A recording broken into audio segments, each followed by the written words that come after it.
நான் தேடிட்டு இருந்தேன், நீயே வந்துட்ட. ஆமா, காணாம போனவங்களை கண்டுபிடிக்க துப்பு இல்ல, என்ன தேடுற? காணாம போறவங்க நான் ஏன் தேடணும்? கண்ணுக்குள்ள இருக்கிறவங்க தானே தேடணும். அதான் உன்னை தேடிட்டு வந்தேன். இதுக்கு ஒண்ணும் குறைச்ச இல்ல. ஆமா, என்ன தேடி எதுக்கு வந்த? சொல்லு, என்ன விஷயம்? அது ஒண்ணுமில்ல, உன்னை பார்த்து கொஞ்சமா கொஞ்சிட்டு போகலான்னு வந்தேன். நீங்க பாரு, எங்க பாக்குறது? நம்ம இப்படி அங்க எங்கேயும் நின்று தனிமையில சந்திச்சா நம்மள பாக்குறவங்க என்ன நினைப்பாங்க? சீக்கிரமா கல்யாணம் பண்ணியா?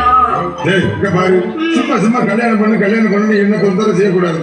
ஒரு நேரம் மாதிரி ஒரு நேரம் இருக்க மாட்டேன். மிருகமா மாறிடும், தெரியுமா? நானும் அப்படிதான், ஒரு நேரம் மாதிரி ஒரு நேரம் இருக்க மாட்டேன். எளிய வாழை பிடிச்சு தூக்குற மாதிரி தூக்கிடுவேன். இல்ல இல்ல, நான் அப்படி சொல்ல வரல. பின்ன எப்படி சொல்ல? நாம கொஞ்ச நாளா இப்படியே காதலாக இருந்துட்டு எனக்கு கல்யாணம் பண்ணிக்கலாமே. ஆமா, சாப்பாடு ஏதாவது கொண்டு வந்திருக்கியா? இன்னைக்கு பட்னியா கிடந்து வேலை செஞ்சுட்டேன். ஐயாவுக்கு வேலை ரொம்ப அதிகமோ? இல்ல இவனா, நான் நல்லா தூங்கிட்டேன். சாப்பிட நேரத்துல இவனா என்ன கண்டுக்கல.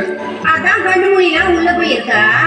சரிதான், இதுக்குதான் சொன்னேன், காலகாலத்துல என்ன கல்யாணம் பண்ணிக்கோ, வாய்க்கு ருசியா நான் சமைச்சு போடுறேன்னு சொன்னேன். நீதான் கேட்கவே மாட்டேங்கிற.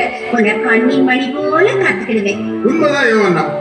ஆஹா, நம்ம ரெண்டு பேரும் அங்க போய் தனியா நம்ம கல்யாணத்தை பத்தி பேசுவோம், சரியா? கல்யாண நாள் பார்த்து சொல்லலாமா, நாம் கையோடு கை சேர்த்து கொள்ளலாமா? வாயா.